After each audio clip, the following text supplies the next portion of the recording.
All right, guys, what's going on? I know we're about 2 weeks after this news dropped. I personally wanted to wait a little bit to see if they fleshed out any more details for the test. If there's any more fallout from the launch roster announcement, these types of things. They were doing like a dev Q&A on the Discord.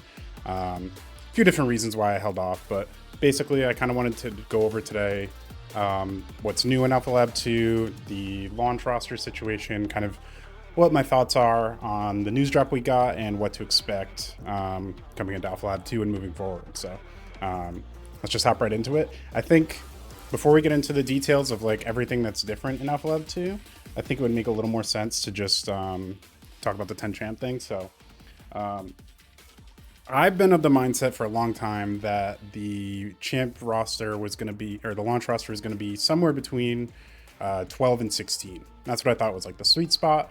12 being like the minimum that I could see them being like, hey, this is what we have, and people being like, okay, like it's a little low, but like we'll let it work. And 16 being like, with how little content we had seen from them over the years, I felt like it wasn't really feasible to expect over 15, 16 characters.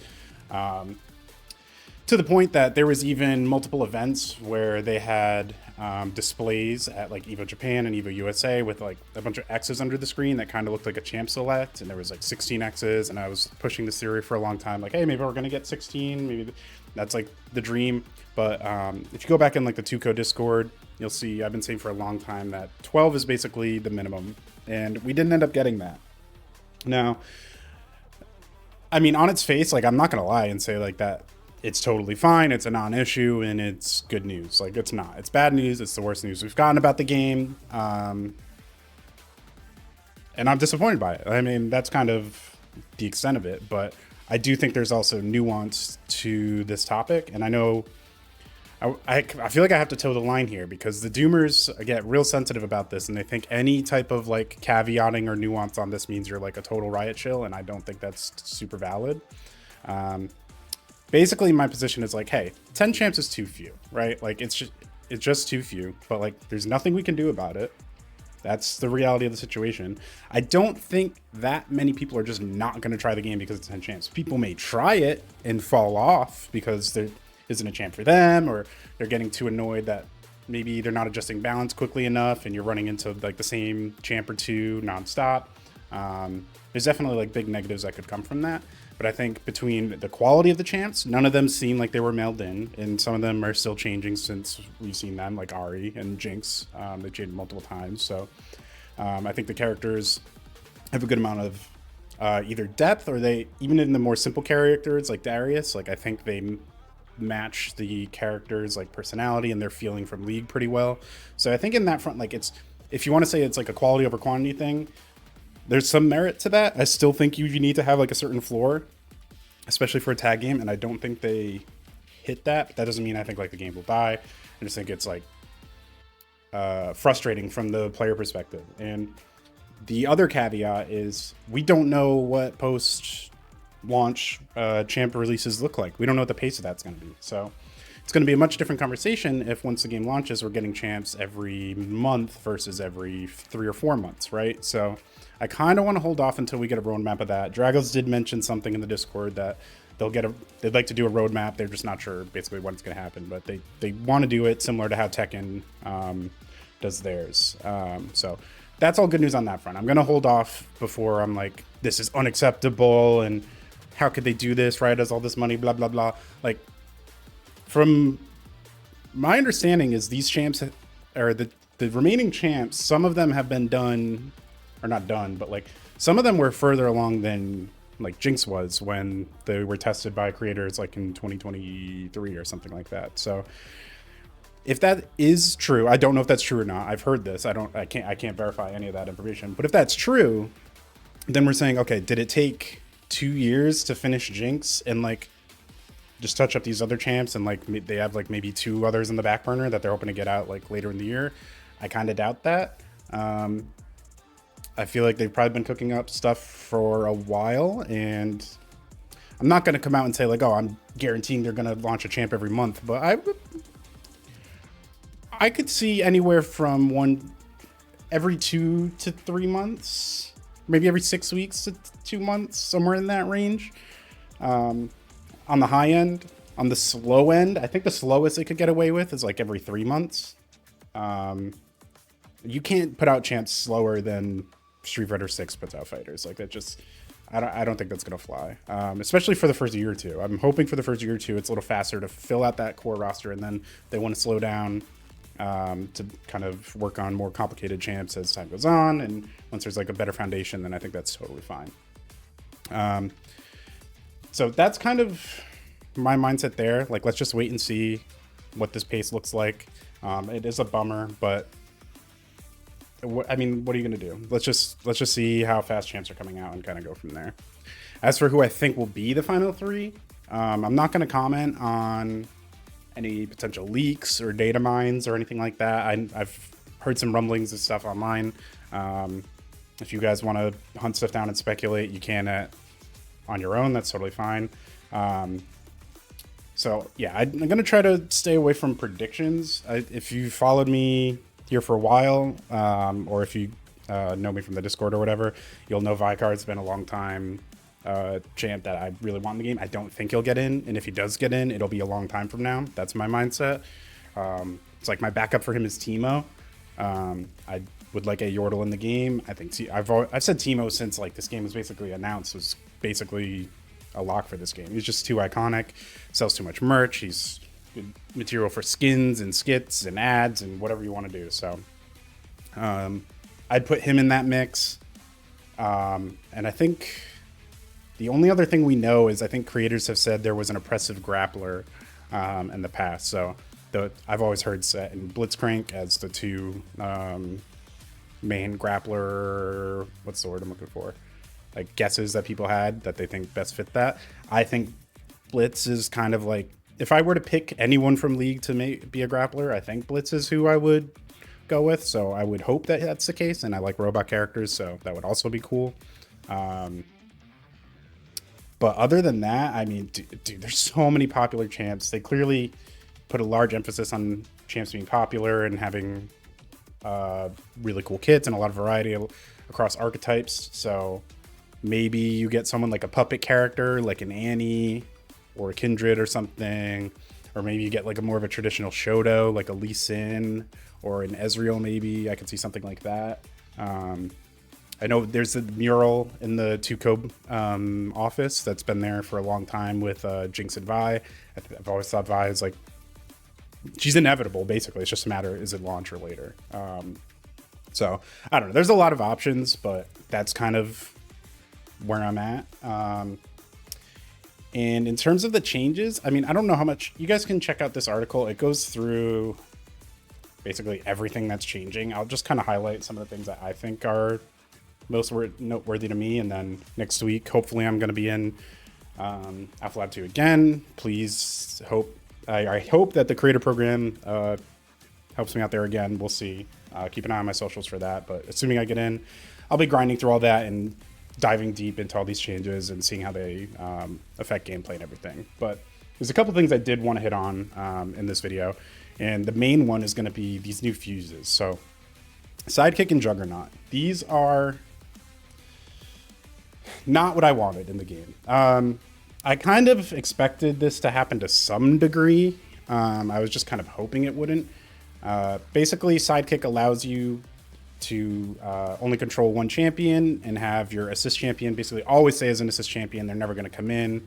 There's some trade-offs where the point character gets more health. The assist character can do stuff like bracing for damage, or if you time a button press as your point character is getting hit, you can reduce damage there, stuff like that. So they have basically it's a good way to learn the game if you're a new player and you want to kind of sit in the background and like you don't even know what's going on in a fighting game. You're just trying to process like the flow of it, like what a block string, like you don't know anything. So that, I think it's very useful in that regard. I think it's weird to let it be used solo, but I also kind of like that they're just letting people try stuff, and if it doesn't work, they'll adjust from there. The one I really don't like is Juggernaut. So Juggernaut, you still pick two champs, but you're only going to use one per round. You can use the tag button pre-round to switch between the champs, but once the round starts, like you're locked into only that champ, no assists, no nothing. You're just going to get like bonus health, Fury Break at round start. You get a snapback mechanic where you can swap out the opponent, self double down, all this stuff. And basically, it's like if you just want to learn one character, if two characters is too much to manage at any given time, this is the way to go. In that regard, if we're just talking about it being used for learning and easing your way into the game, super cool with it. If it gets to the point that this is like totally competitively viable, and people are going to be winning like half the tournaments on a single character versus two, that I think is like a lot more lame. And I really hope we avoid that. And from everything we've heard, it sounds like both of these two fuses are going to be weaker than the rest, but they can still kind of hang. Like, you're not going to feel like you just never have a chance in a match, but it's also not like they don't think it's on the same level as the other three. So I'll give it time to try that out. But I mean, we basically got a Yuumi fuse. You have the fuse that basically lets you say, like, I don't want to play a tag game. So personally, I think that's kind of lame, but I understand if there's all these people asking to just play one champ at a time and it's like too much to learn more than one. Sure, let's give it a try and see how it goes. I just don't want my ranked matches to become mostly me just fighting one champ. I think that would kill a lot of the excitement for this game to me. So we'll give it some time and go from there. Other than that, we got some stuff on ranked where you see we have ranked lobbies. That's a whole other discussion. Personally, I think it's fine just to try. As long as there's ways to quickly to get from training mode from the lobby and from training mode back to the lobby, all that would be good. But if it's going to be like a hassle to go back and forth, I don't think this is going to land well. And I think most people are going to push back on it. But yeah, I'm in the camp of, hey, let's try it and see what happens. Because they have ways to work. Like, this isn't like Strive's lobby. There's actual matchmaking. You don't just pick the room you go to. You can't cherry pick matches. The only thing we don't know is, like, can you just see everyone who's in your lobby and then check for certain characters or matchups or players or whatever. And then, like, if it's not like favorable for you, you just go to another server. I don't know if they're going to punish you for that. I would hope so. But yeah, we'll see what happens there. And then other than that, there's some other smaller gameplay changes. The main thing I wanted to touch on, because I think this will affect, or maybe not affect, but suggest when launch might be. I'm sure you guys have seen pool party skins are here. We have Pool Party Ahri, Darius, and Jinx, and there's this whole bundle with a KO effect, or a finisher, KO effect, avatar items, player cards, so on and so forth, right? Cool chromas, all this stuff. Do we think this game's going to launch in Q3, Q4, 2025 with pool party skins? And I was degenerate enough to go in and check for League, like when have League pool party skins been released. And I know this game's not 1-to-1. It's a different team. It's all that stuff, different genre. But League has never released a pool party skin, I believe, outside of June to early September. I wrote it down somewhere, but it's either like June, early September, or like May, early September. I'm pretty sure it's June. So basically only during summer, right? And if they're saying now, like, hey, we have to make this decision to run a smaller test and only launch with 10 champs because we don't want to push any milestones back. And all we need to see is 3 more champs. They just showed us this build. We're about to play it that looks super fleshed out. They told us there's no other modes that we're aware of that are going to be in for launch. So the only other thing that could be in for launch that we're not aware of is like maybe more detailed tutorials, combo trials, and then replay if they get it in for launch. But I even think they said that might not be in for launch. They just have a working prototype. So to me, I would be very surprised if this game is not out and launched by September. I could see open beta as soon as July, probably. I mean, probably like this earliest could possibly be is June. My range would be like open beta in July, August, and then launch in August, September, something like that. And if we go off of announcements in the past, you have Evo Japan coming up 3 weeks after Alpha Lab 2. Last year for Evo Japan, we got the Alawi full gameplay breakdown and all that. She was officially added to that build, playable at Evo Japan. So we could be getting our next champ reveal as soon as like 3-4 weeks from now, right? Or 2 to 3 weeks from now.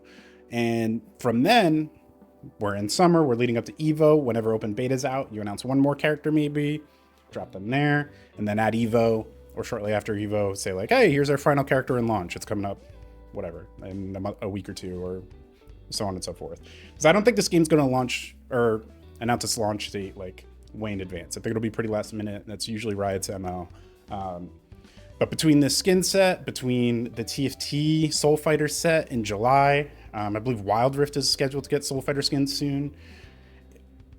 I mean, all that stuff lining up with the pool party skins on the year of Tuco's release, I'm still pretty confident in the summer launch, guys. I really am. And I've been wrong on stuff, but I think at the same time, we also need to see, like, okay, if there's all these points in a row, kind of need to draw the line and follow it. You know what I mean? So we'll see what happens, but I wanted to get my thoughts out here for you guys ahead of Alpha Lab 2. And then hopefully, I think they said invites are going to start going out by the end of this week. So probably tomorrow or Friday. Keep an eye out to your email inboxes and see if you're going to get in. I'll definitely post once I'm confirmed, so people can know to start checking their emails and everything. But yeah, I mean, hopefully in 9 days, we're playing this game again for a couple days, having a great time right before City of the Wolves drops. And then hopefully open tests within, that'd be April. So May, June, July, within 3-4 months from then. That's not bad. They got a lot done in 8 months here from Alpha Lab 1 to Alpha Lab 2, and we don't know what else they have cooking in the background. So I know I'm super excited. I'm kind of hoping whenever it does launch, they don't announce anything for like an enterable bracket for Evo, because I already made plans to go to Combo Breaker, and definitely can't afford going to Evo USA on my own right now. So if that's the case, that'd be a huge bummer. I would like to be at the first bracket for this game at a major. I was hoping it's going to be East Coast Throwdown in October in Connecticut. But if that's not the case, then we'll see. It could be Evo France. I know they're supposed to announce more main lineup games, or maybe just one. And I think that's like a week or two before East Coast Throwdown. So yeah, we'll definitely see what's cooking. But I think it's an exciting time. And despite the champ news, I think there's a lot of good stuff in here. The gameplay changes look great. I really recommend you guys check them out. And then obviously you can tune into my streams and see what's changing gameplay once we hit Alpha Lab 2 if you didn't get in. So hopefully I'll see you in the last hit in those lobbies, in the ranked lobbies. And yeah, until then, I'll talk to you guys soon. Peace out. Wait, there it is.